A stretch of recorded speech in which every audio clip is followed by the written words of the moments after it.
And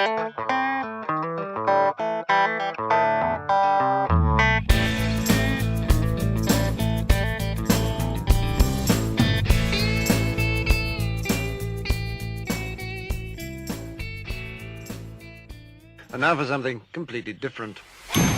Forget everything you've been told by others before. Get ready for the real deal, the full story, real talk about money, markets, life. Now, it's The Real Investment Show with Lance Roberts, presented by RIA Advisors.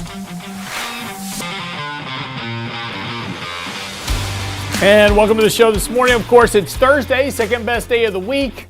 That also means that Michael Leibowitz is going to be here today, so we've got to talk about a few things relating to the markets. And today's actual topic is about stock buybacks. Interestingly enough, stock buybacks are continuing to be on a record pace. So far this year, buybacks are on a record pace if they keep it up where they're going. They've almost set a new record of buybacks already, but the announcements are on pace to set a new all-time record for stock buybacks.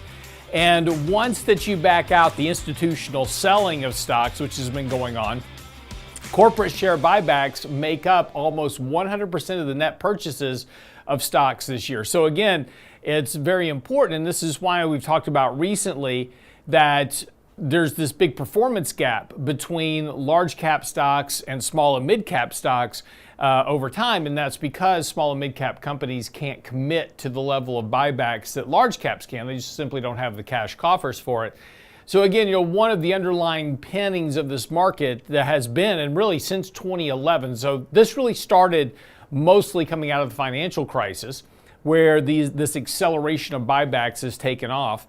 And they've made up about 40% of the net return of the market since 2011, 2012. So again, it's a very important impact. And so today we're going to talk a little bit about Apple, its buybacks, and what does that mean, and exactly what are you getting for your money, so to speak, in terms of those buybacks. So it's going to be an interesting conversation. We'll go through that this morning with Michael. Also, of course, today we've got several Fed speakers. We also have the personal consumption expenditures report out this morning. So that's going to be the latest inflation report that the Fed's going to have to weigh in terms of their decision to potentially cut rates or not. This is the big debate. So, as we kind of look forward over the next couple of months, again, we still have some risk in the markets. As we've talked about here recently, markets are very extended, been running well above long-term means. And, as we talked about just previously, in the daily market commentary, the S&P now trades at a very large deviation from its 200-day moving average. The only times previously in the last couple of years that it's had such a big deviation, it has preceded bigger corrections. And so, we've talked about this issue of correction here for a while. We're now into that time frame, looking at historical trends of the markets. On average, in presidential election years, markets tend to have a fairly weak March-April period. But again, it's not significant. You get a little bit of a sell-off in March and April. The bigger decline tends to come in the summer months going into the actual election. This is because Wall Street doesn't know what the outcome of the election is going to be, what policy changes there might be, what might happen. And, well, of course, with such a contentious election this year, the risk of social unrest, et cetera, is probably a lot larger than normal. So again, that may give Wall Street even more incentive to reduce risk this summer heading into the election. So while the markets, and absolutely, and we'll go through this in a moment when we talk about what you need to know before the bell, the market's doing fine, and there's certainly nothing right now to warrant being overly cautious. But again, this is just kind of where things are. Now, outside of that, also, we've had a revision to GDP yesterday, came in a little bit weaker than expected. So it was revised down a smidge yesterday, so still coming in over 3%, but it did have a bit of a negative revision. Consumer confidence also revised down rather sharply in its latest report, which is interesting because, again, the previous months of consumer sentiment were also revised down again. So, it's always interesting with consumer confidence because that's an actual survey. It's like, how do you feel about things? And people go, well, I feel this way. And then so they're going back and what people are saying they didn't really feel that way last month and things have changed. So, but it is what it is. Look, it's just the data. But the interesting thing is about that is that while their confidence in the economy has weakened, their confidence in rising stock prices are almost at a record. So again, they are very confident that over the next year, asset prices are going to be higher.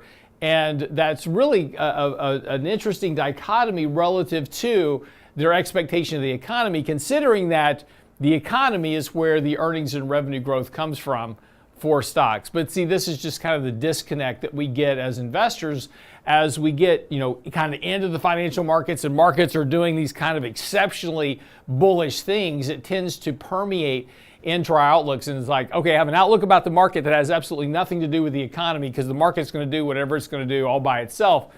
That's kind of how this works. But again, that's not the way ultimately that it works out. And again, very high levels of confidence about future returns in stocks by retail investors has often timed out with a near-term peak in the market. So again, it's just, as always, investors tend to do exactly the opposite of what they should do. So let's talk a little bit about before the bell this morning. Again, market sold off a bit yesterday, and very interesting. I mean, we just remain very, and we talked about this just the other day, we have a very, very narrow trend channel that the market is trading in right now. And like clockwork, we get to the top of the channel, we sell off to the bottom of the channel. We're approaching the bottom of that channel here, which is right around the 20-day moving average. And again, the market has just kind of stair-stepped higher here ever since November, and it's just been a very steady, non-volatile decline. And you can really see this if you take a look at the MACD indicator, which is kind of this indicator that normally gives you kind of good buy and sell indications. It's been a very unusual type of position for the MACD right now because it just continues to trade flatline. And it's at an overbought level. Currently, the deviation of the moving average is well above normal. And again, just trading sideways. And as it just trades sideways here, the market just kind of keeps grinding itself higher. We do continue to have that negative divergence in momentum, which is the only kind of real concern at this point. Volatility remains, as we talked about yesterday, the volatility index remains historically at very low levels. So this is also something Mike and I will talk about this morning, but there is the setup here. This type of structure in the underlying market is not real healthy. So this can't continue indefinitely like this. This is going to lead to a reversion in stock prices. The only question is when. But as I noted just a little bit ago, this deviation to the 200-day moving average is getting rather extreme. And so if we go back historically and kind of look at other periods where we've had such an extreme deviation in the 200-day moving average from this market, we can see that this normally kind of aligns where you have previous corrections in the markets as well. And again, we don't get these big deviations from the 200-day moving average very often, but when they occur, they always tend to lead to a reversion back to the 200-day moving average. And so again, this isn't surprising that this occurs. This is just how this kind of bullish attitude works. When you get a lot of very bullish sentiment in the markets, that's what happens is you get these kind of big deviations in the markets that are ultimately not sustainable, and you will eventually get a correction. Again, doesn't mean tomorrow, but the odds of this market continuing just to advance higher here and continuing to deviate further from that 200-day moving average is becoming much less likely over the course of the next few months, and particularly before we get into the election. So again, just kind of just going back to basic risk management protocols, just something to pay attention to. As I said, this issue where the MACD is just kind of stuck at a very elevated level with a deteriorating rate of momentum is also concerning. It normally doesn't happen. You normally get these kind of deviations from the market, but they don't tend to last as long as this one has. So this has been a very extended advance. We're getting closer to the end of that advance. So again, good time to take profits, rebalance risk, think about kind of alternative structures over the next month or so. That's what you need to know before the bell this morning. When we come back from the break, we'll pick up with Michael Leibowitz. We'll talk about buybacks. Don't go away. Get daily investment news you can use, delivered at the speed of the internet at realinvestmentadvice.com. The Real Investment Show YouTube page has all of our videos ready for your easy access. From 3 minutes on markets and money to each day's radio shows like Technically Speaking Tuesday, Financial Fitness Friday, and the latest analysis from Lance Roberts and Michael Leibowitz. Subscribe and bookmark our YouTube channel for The Real Investment Show, or just click on the show links at realinvestmentadvice.com. Small businesses are now being challenged by the lack of employees and how to attract and recruit the best employees. To get the better employee, you'll have to offer a better package. Hi, I'm Tom Allen, RIA Advisors Retirement Plan Consultant. Don't assume a 401k plan is too costly or complicated for your small business to offer. Let us show you how to make the most of an affordable and effective plan that will deliver true value for your business and your employees. Call me toll-free at 855-RIA-PLAN or online at realinvestmentadvice.com. That's realinvestmentadvice.com. The Real Investment Show. When it comes to wealth management, most people think of stocks and bonds, but it's like enjoying one layer in a 7-layer cake. At RIA Advisors, we want to make sure you get your cake and eat it too. Social Security, Medicare, creating a tax-friendly retirement paycheck. Perhaps you're saving for college. How about life insurance, guaranteed income solutions, all along with comprehensive planning? At RIA, a holistic approach to your money is our priority. Call us today, 855-RIA-PLAN, or find us online at realinvestmentadvice.com. realinvestmentadvice.com. And now, another page from the Real Investment Advisors Investing Manifesto. A passive investment portfolio requires active risk management. It's not a choice, it's necessity. Diversification doesn't protect against risk of loss. Let us actively help you reach your financial goals with RIA Advisors. Neither bull nor bear. RIA Advisors, 281-501-1791 or online at realinvestmentadvice.com. You're listening to The Real Investment Show.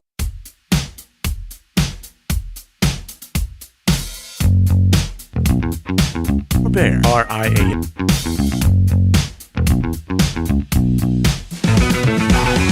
And welcome back to the show this morning. Of course, it is Thursday. It is also February the 29th. Of course, I highly recommend not doing anything on the 30th and the 31st. Just, wait till March at this point. So, a couple of things. I want to kind of pick up on the market here first. We'll get to buybacks here in a few minutes because, that's another important driver here of what's going on. But I did want to talk a little bit about, current levels of, since we just talked about the market itself and this very low volatility advance that we've got going on right now. I don't want to say it's abnormal because we've certainly had periods where we've had very low extended levels of volatility and that happens accordingly.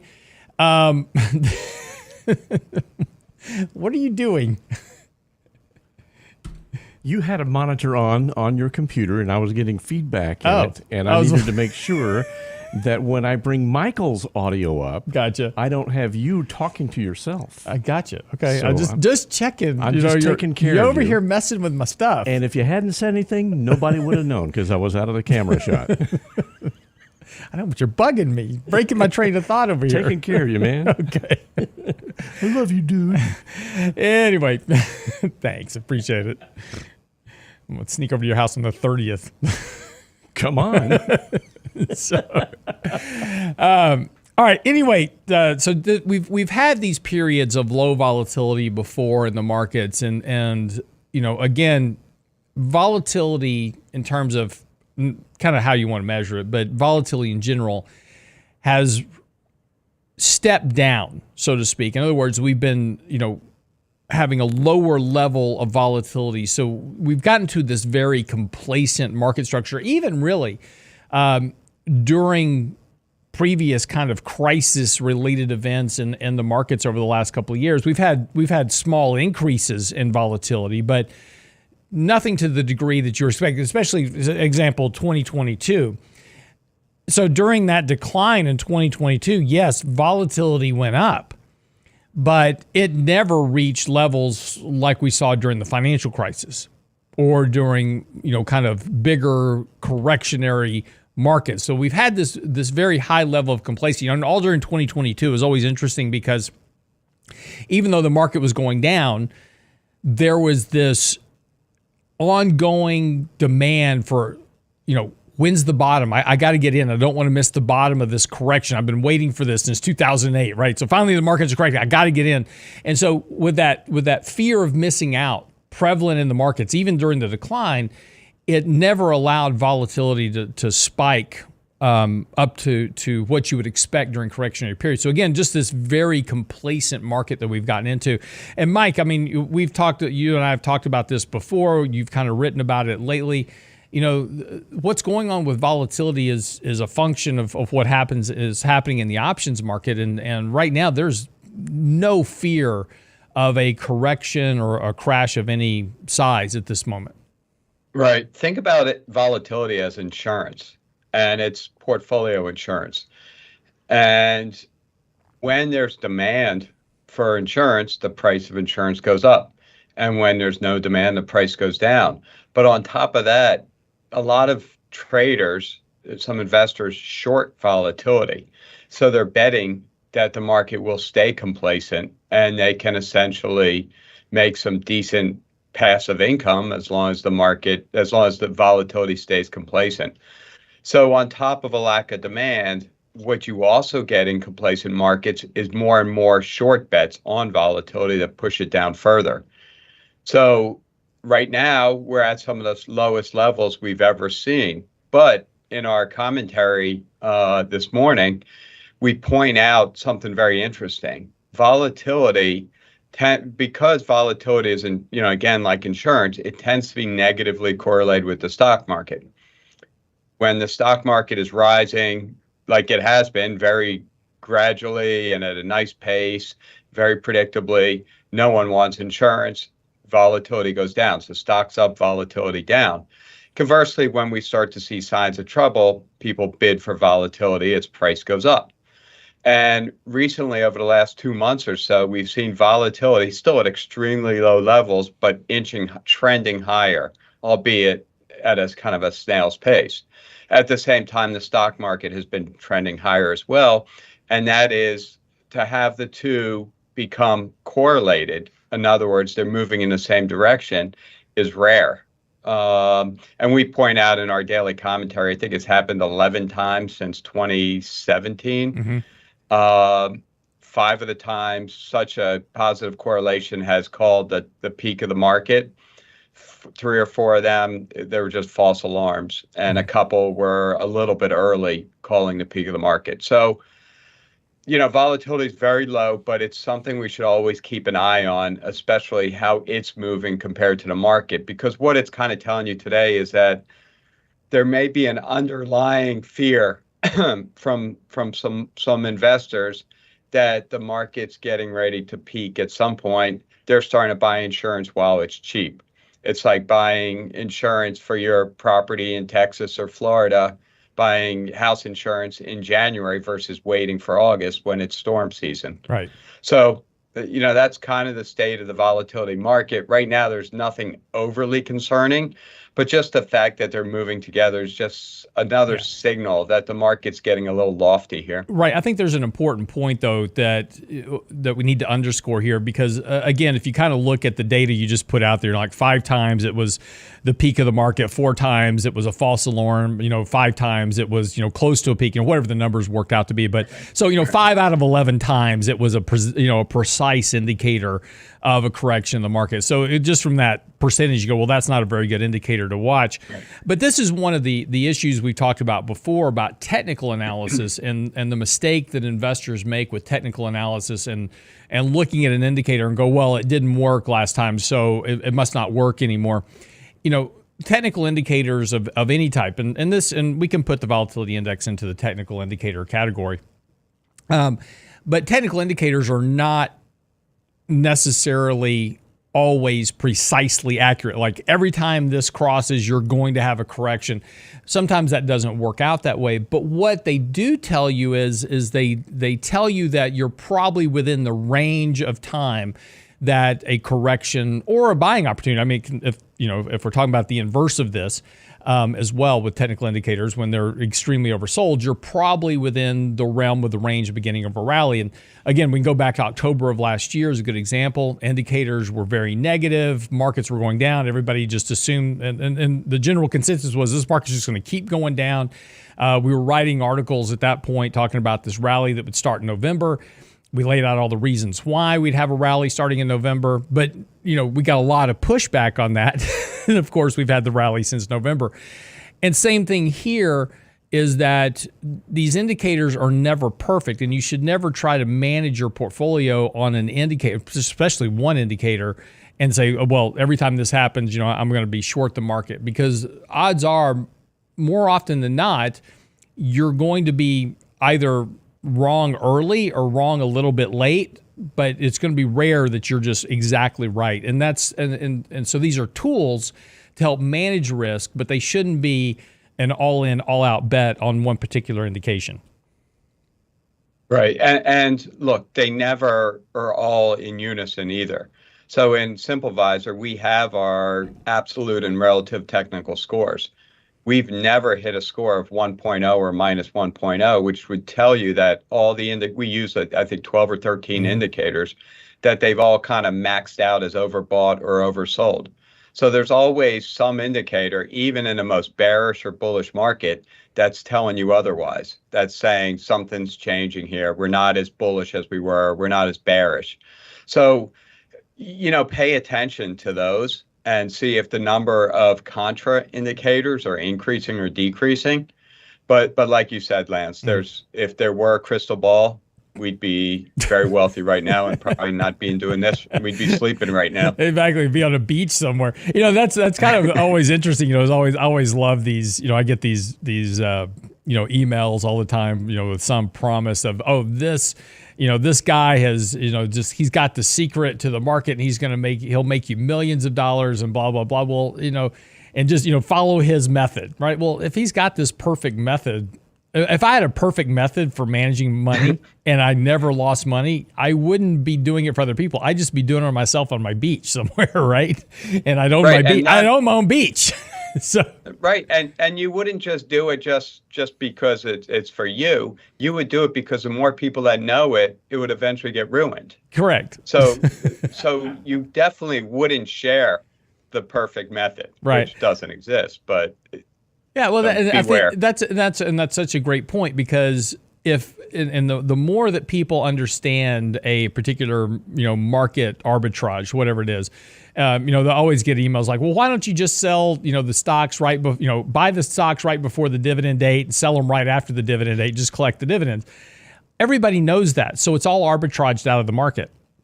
And so, Wall Street's very smart, and if everybody's doing one thing, there's going to be a whole group of people on the other side of that trade on Wall Street arbitraging that out, saying, "Okay, I know what this is, and I figured out a way to take advantage of it." And so, this is why to your point, Mike, this is why the more people that know about something, and a lot of these, things that run around the internet saying, "Oh, this method always works," Wall Street will arbitrage that out very quickly.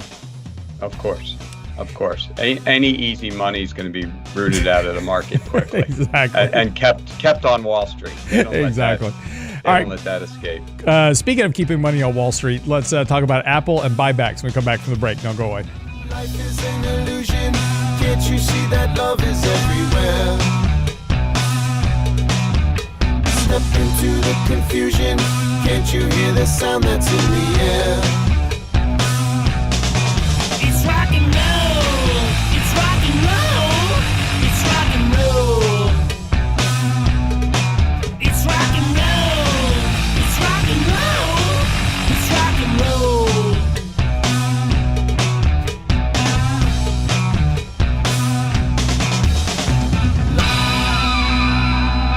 The Real Investment Advice blog. It's required reading for the informed investor. Catch it today at realinvestmentadvice.com. Oh, Red, I declare, I plumb missed that candy coffee. Whatever am I gonna do? Don't you worry, little darling. We'll watch it again on our YouTube channel. Why, Red, I never. The Real Investment Show YouTube channel has all of our past presentations, from Candid Coffee and Lunch and Learn to special topic discussions, and all of our live show recordings preserved for you. Subscribe now to the Real Investment Show YouTube channel, or look for the link on our website at realinvestmentadvice.com. Hi, Lance Roberts here. If you're like most people, your 401k plan represents the bulk of your retirement assets, and unfortunately for many, managing your 401k plan can be difficult. There's so many choices, so many things to consider. With just a quick email, a couple of questions, you can put RIA advisors to work for you managing your 401k plan. Just simply click Ask a Question at realinvestmentadvice.com or give us a call at 855-RIA-PLAN. That's realinvestmentadvice.com. The Real Investment Show. And now, another page from the Real Investment Advisors Investing Manifesto. Manage risk and volatility rather than trying to manage gains. You don't have to be right all the time. Long-term investing success is a 70% gain. Let us help you reach your financial goals with RIA Advisors. Neither bull nor bear. RIA Advisors, 281-501-1791 or online at realinvestmentadvice.com. Can't catch the whole show now? Listen to our podcast later at realinvestmentadvice.com. Remember, February, 29 days. So they're just going to drag this month out as long as possible. A friend of mine, his son's getting married. They have now scheduled their wedding on February the 29th. The Real Investment Show podcast. And so this is genius, though. On his part, he's only got to remember his anniversary once every 4 years. Exactly. So, now, the bad side is if you forget that, you're really in the doghouse. Well, there's that, right? yeah. So at realinvestmentadvice.com. When it comes to wealth management, most people think of stocks and bonds, but it's like enjoying one layer in a 7-layer cake. At RIA Advisors, we want to make sure you get your cake and eat it too. Social Security, Medicare, creating a tax-friendly retirement paycheck. Perhaps you're saving for college. How about life insurance, guaranteed income solutions, all along with comprehensive planning? At RIA, a holistic approach to your money is our priority. Call us today, 855-RIA-PLAN, or find us online at realinvestmentadvice.com. realinvestmentadvice.com. Health and financial security touches everyone within your organization. Offering benefits for all doesn't need to be complicated. Hi, I'm Tom Allen, Senior Benefits Consultant at RIA Advisors. RIA Benefits provides independent expertise to find solutions that speak to the mission of your business, the culture you want to establish, and the budget you are able to work within. Book a free consultation with me at realinvestmentadvice.com/retirement, and we'll find a solution that takes care of your most important asset, your people. realinvestmentadvice.com/retirement, realinvestmentadvice.com. The Real Investment Show YouTube channel has all our videos ready for your easy access, like Technically Speaking Tuesday, Financial Fitness Friday, plus each day's radio shows. Subscribe and bookmark our YouTube channel at realinvestmentadvice.com. You're listening to The Real Investment Show.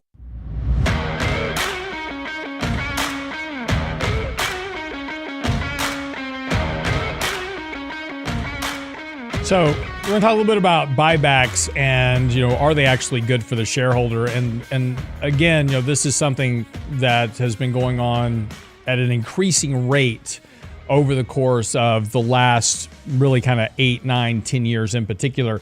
If you take a look at this year already, we are running at $207 billion worth of buybacks. That's slightly lower than 337% buybacks last year, but we're on pace to set a record this year. So again, this is only February.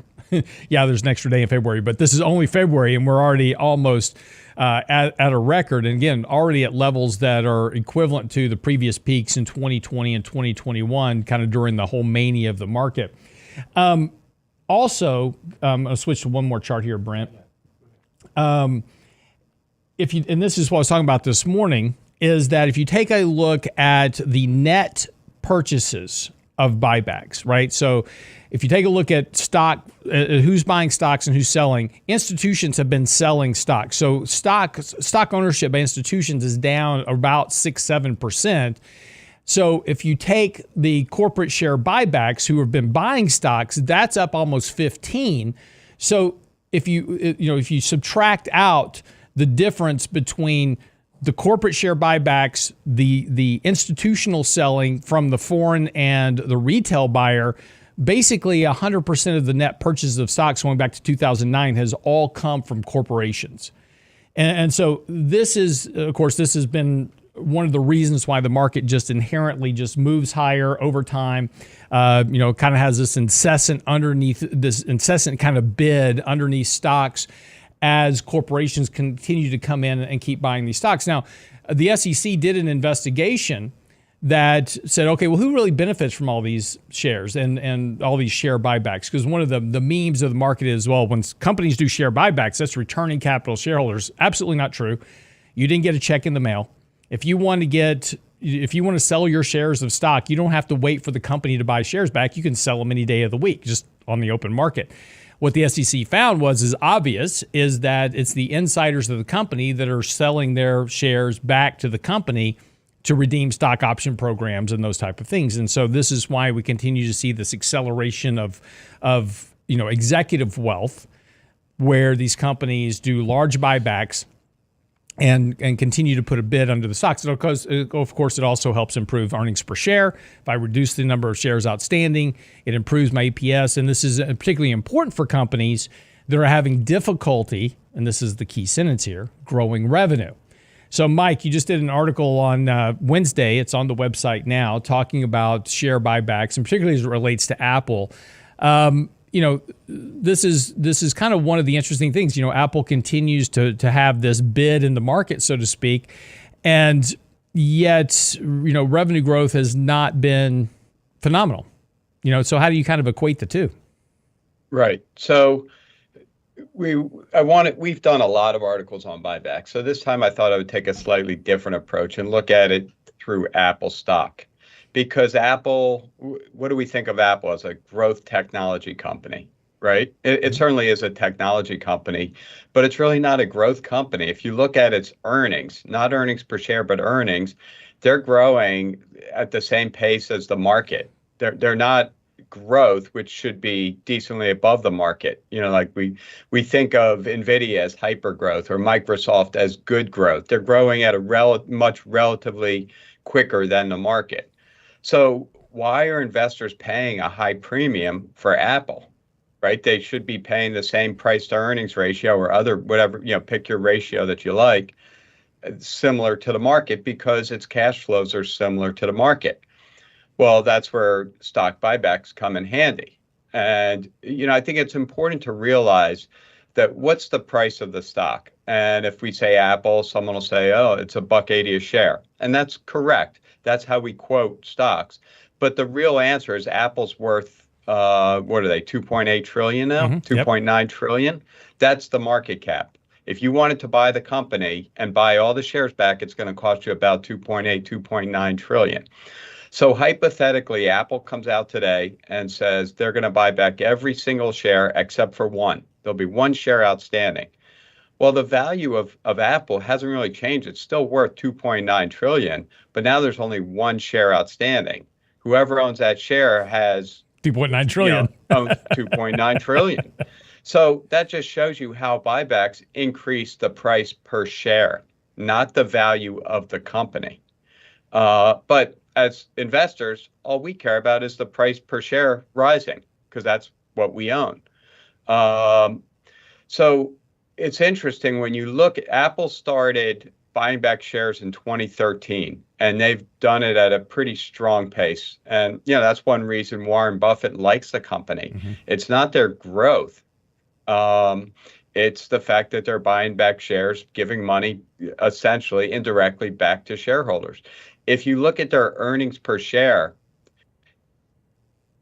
as they are stated today versus had they not done any buybacks, it's almost double. So if we assume the price to earnings would be the same today, had they not bought back any shares, its stock price would be approximately half the price it is today. So what you're betting on with Apple is that they can continue to do share buybacks because their earnings per share growth is more than the market. So an analysis of Apple, you're looking at cash flow, you're looking at cash on hand, you're looking at the means that they have to continue buying back shares. And a warning sign for Apple would be something that says we're not going to buy back as many shares, or some regulation from the government that says we're going to tax buybacks, or we can't borrow money anymore for whatever reason to help fund buybacks. So, every company's different, but when you're looking at some of these large cap stocks, especially those that are not growing as fast as you might think, it's important to kind of study the buyback aspect of it and ask yourself, can they continue? Yeah, and, it's interesting, too, because even Warren Buffett in his latest annual letter, he addressed issues of buybacks because, again, even he's been buying back shares of Berkshire Hathaway, has $160 billion in cash and nothing to do with it. Again, and this is kind of the subject of this weekend's newsletter. He specifically says, there's nothing out there I can buy that'll move the needle that's reasonably, and everybody forgot this in the media. They just said, there's nothing out there I can buy that'll reasonably move the needle. But they forgot the last part of a sentence, which is that is reasonably priced. And, valuations are always important for making acquisitions. And he even specifically mentions buybacks. He says buybacks have to be done at a reasonable price. And unfortunately, companies like Apple and others, they're just buying back stock in order to keep the stock price elevated. And that's going to have a long-term detrimental effect of using that capital that could have been used for, maybe developing, AI tools so they can get involved in the AI race or whatever it is. They've been using that money to buy shares back with, and they're doing that at a non-reasonable price, which will potentially haunt them in the future. Right. That's the kind of takeaway here with Apple, is that their money is being spent not on innovation, not on R&D, but on propping up its share price. They just got out of the electric car business. We can debate all day whether that was a good thing or bad thing. But what if in 2013 they decide, we're not buying back shares. We're going to put all that money towards electric cars and we're going to be a market leader. Mm-hmm. And hypothetically say that them along with Tesla were the market leaders. Tesla is a $600-700 billion company right now. Apple could have, in theory, had they pushed hard and had they been as successful as Tesla, and that's a lot of ifs, and I get it, but they could have an extra $300-400 billion in market cap from the electric business right now. Right. But they didn't. They haven't innovated. They've changed the color on their phones. They've made the cameras a little better. So, you have to look at the thing holistically. What are you giving up? You're giving up innovation, R&D, and future sales. What you're getting is a propped up earnings per share and, hopefully a higher valuation and price that follows it. Yeah, it is interesting because, Detroit warned Apple about making, electric vehicles, and Apple kind of had to learn about it the hard way. And again, we're seeing already across the entire kind of EV platform, companies, Ford, others are starting to, scale back on their EV production because they're just not selling at the expected rate, right? Everybody thought that this was going to be the game changer and everybody was going to own electric vehicles, and that hasn't quite had the adoption that everybody thought there was going to be. So now we're seeing these companies scale back. Other companies are having a much more difficult time, especially kind of young startups are having a difficult time with it. But it's interesting now that, the iPhone maker, and this is an article from the Wall Street Journal this morning, the iPhone maker is expected to unveil AI tools at its June developer conference after it lagged behind tech peers that have a clearer AI strategy. So again, kind of interesting, getting out of the electric vehicle business, and the next new shiny object is now AI, so we're going to have to go do that. Just hopefully they won't make a Google mistake with their AI, and Google's Gemini debacle has haunted Google stock the last couple of days. So hopefully, and Apple tends to, look, one thing about Apple and is that they don't build new mousetraps. They build better mousetraps. They didn't invent the smartphone, but they built a much better one. And so hopefully what Apple will do is learn the lessons that everybody else is making their mistakes on and build a much better mousetrap when it comes to AI. And that's been, Apple's really kind of bread and butter over the last couple of decades. But Lance, we all suffer because they're not boosting productivity of our economy. Well, that's a whole different conversation we can have after the break. So don't go away. Okay. Coming right back with Michael Leibowitz. Also want to talk a little bit about the Fed's preferred inflation gauge, PCE. That's out this morning at 7:30. So we'll talk about that as well. Don't go away.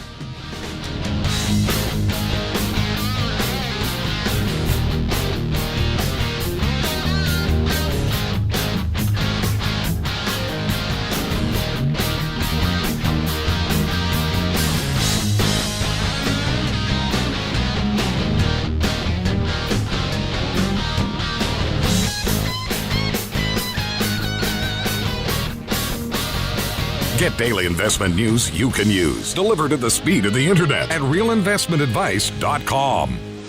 In 1999, a parafiduciary group of financial advisors were busted by corporate giants for trying to operate in their clients' best interest. These men promptly escaped from a high-cost margin environment to the Houston Energy Corridor.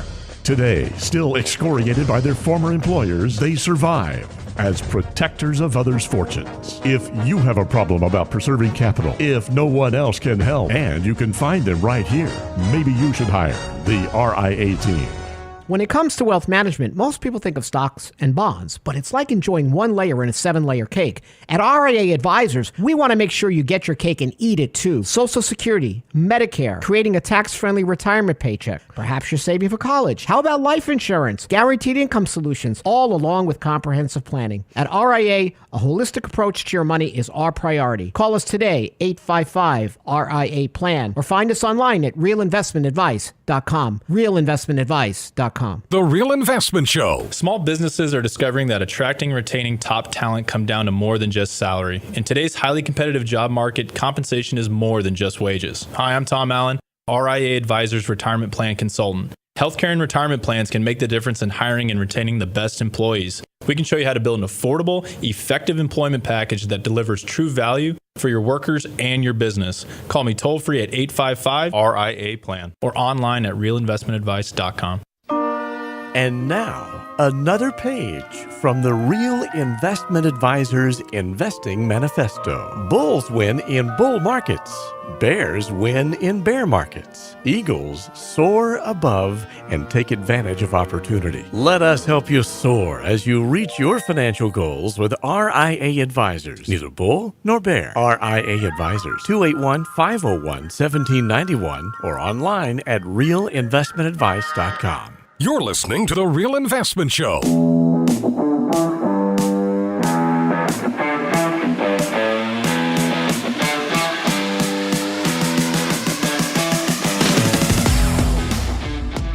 So yeah, just as we were wrapping up our conversation on stock buybacks and, Apple trying to figure out its next growth mode.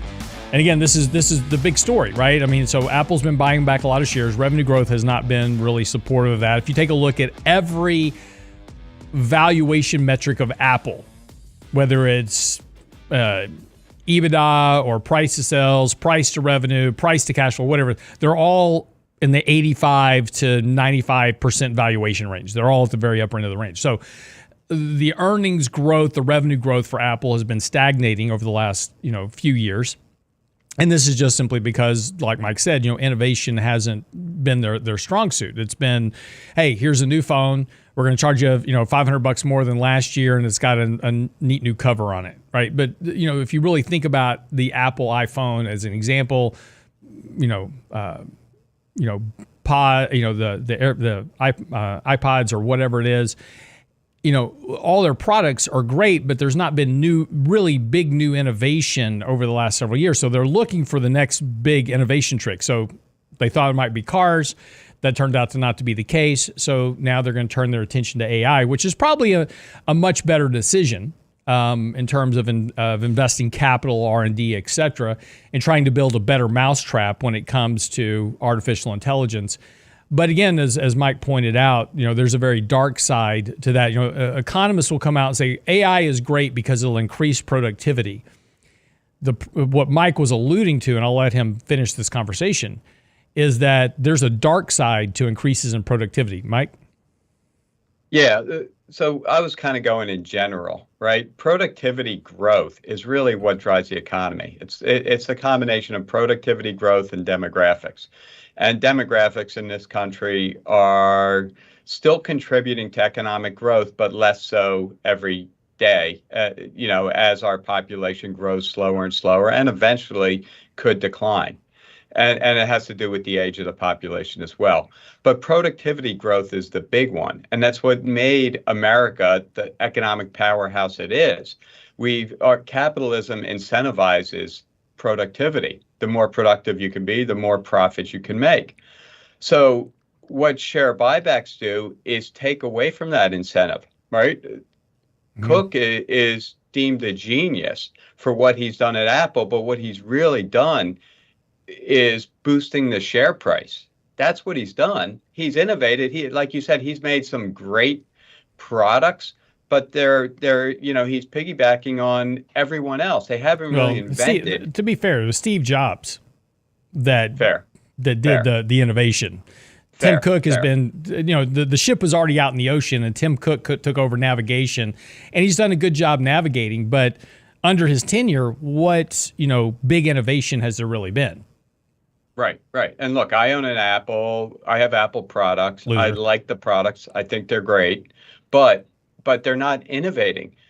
Again, let's maybe this will hit home a little better. Let's pick a drug company, Johnson and Johnson, and let's just say, and I don't know if they're buying back shares, but let's say they've spent $1 billion a year buying back shares for the last 10 years. That's $10 billion that they've basically thrown out the window, right? Mm-hmm. Well, what if they had put $10 billion towards cancer research?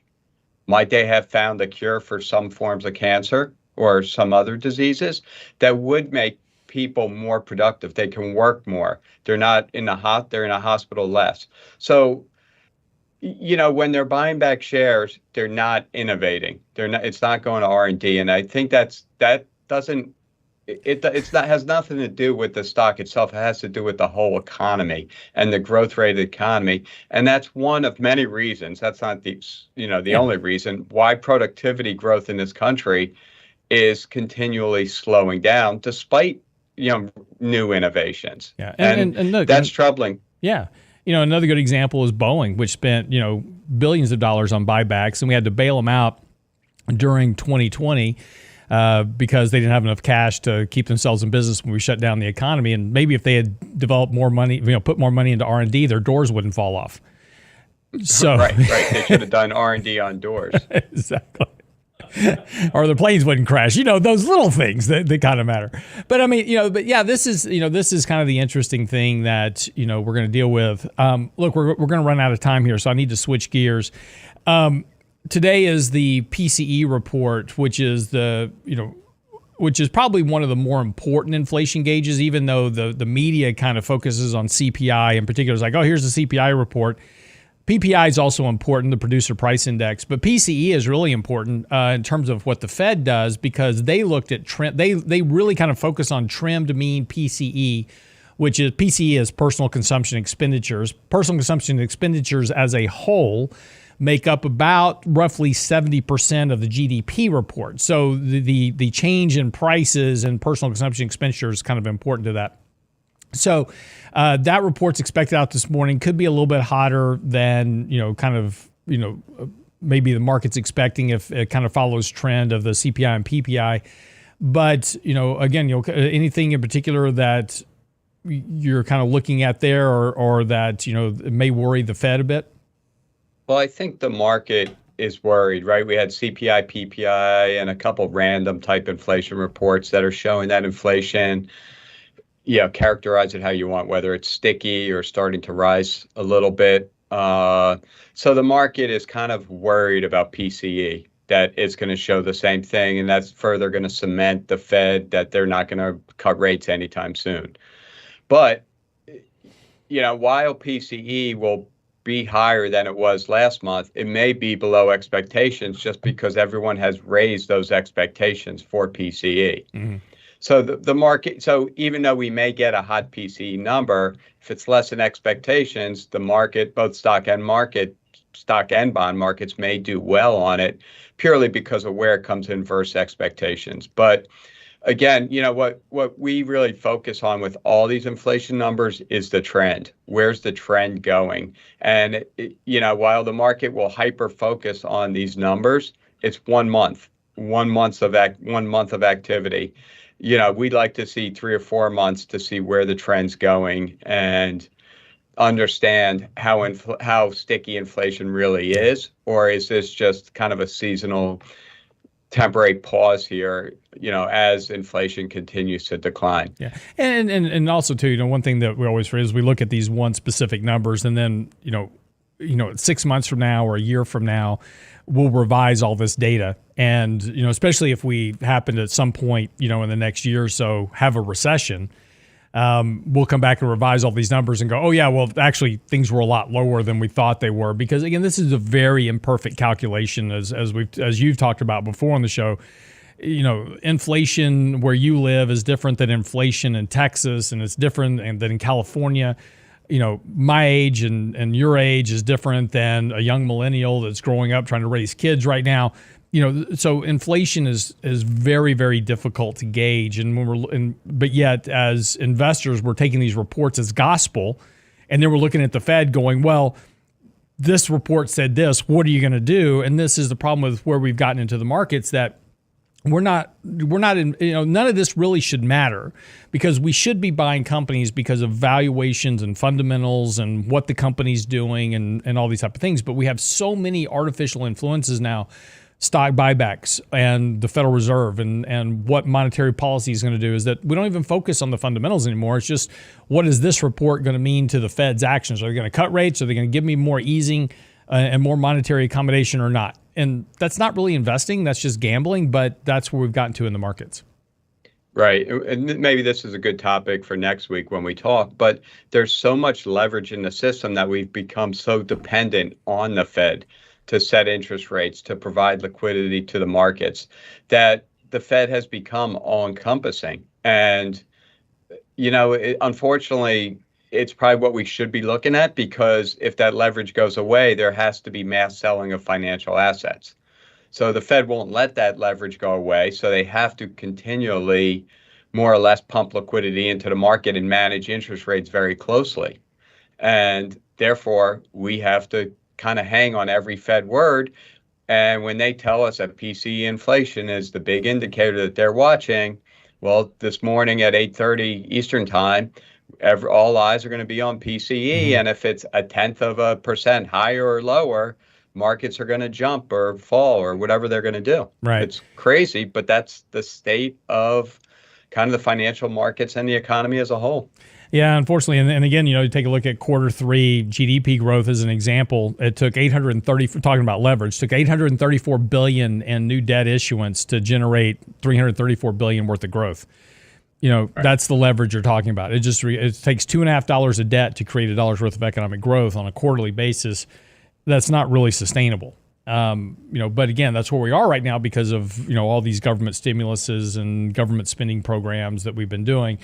And again, the question I think we have to come back to as investors is A, can we sustain that rate of debt issuance? Can we sustain that rate of monetary interventions? And what happens if you can't? And that's going to be a real question for markets. Right. And I think it's the latter. Can we sustain the monetary intervention?